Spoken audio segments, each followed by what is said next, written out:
Dungeon Punks is a combination of Golden Axe, Dark Souls and a ton of other scrolling brawlers from yesteryear, but is it any good?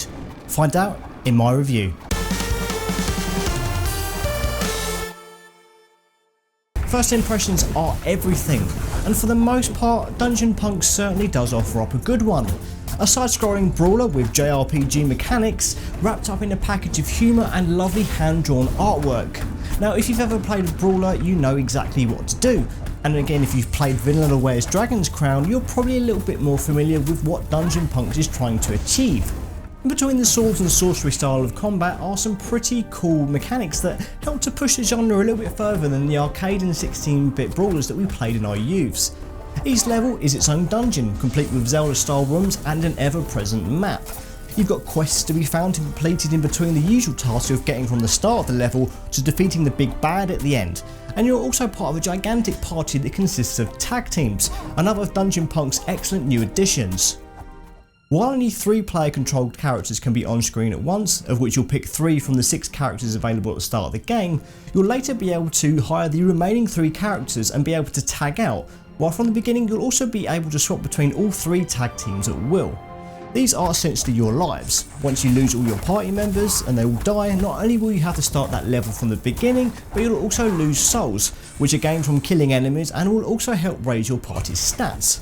But in the world of Dungeon Punks, returning from the grave requires the help of the shady Res Corp, who will collect a chunk of those souls as payment for resurrecting you, and it's this corporation that are a huge part of the game's humour-laden narrative.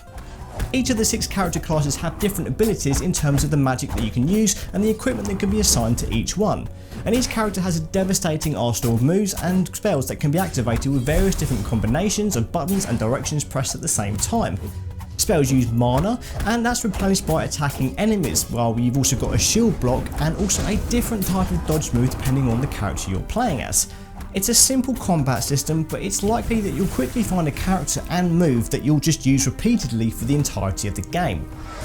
However, no matter what character you play as, you'll be moving and attacking at the speed of a tortoise stuck in treacle, as from the moment you pick up a pad you'll notice the sluggish controls, and it wouldn't be as so bad if the characters all handled differently, but everything just happens so slowly that it just does become a little bit frustrating.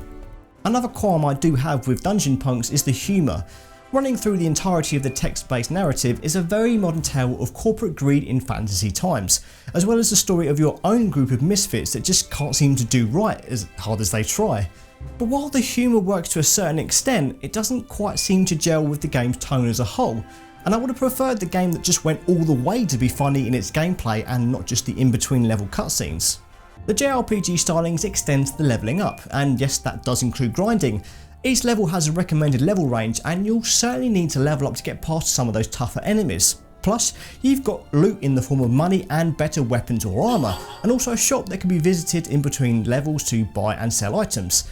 Each level also contains emergency exits that you'll be able to use to escape if your party is close to death. However, in backtracking you may have to fight entire rooms of previously defeated foes, again in order to get to those exits, and it's entirely possible to die while rushing through them.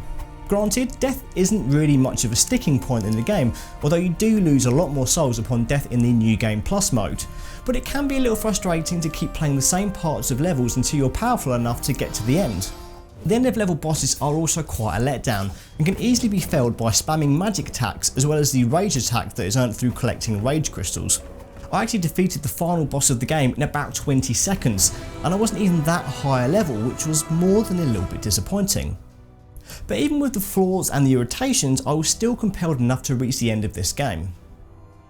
The tag team mechanics, bright and colourful visuals and humour help to elevate Dungeon Punks beyond the standard brawlers out there. The music. Not that it's terrible, as there are quite a few decent classical style tracks that are just unfortunately repeated a little bit too much, but my main issue with the music is that it mostly feels inappropriate to the on-screen action.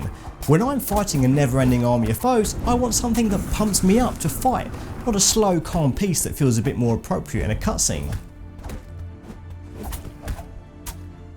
Dungeon Punks is an enjoyable adventure, especially when playing with friends, and the mixture of old and new elements come together in a solid package that's just held down by a couple of unfortunate issues.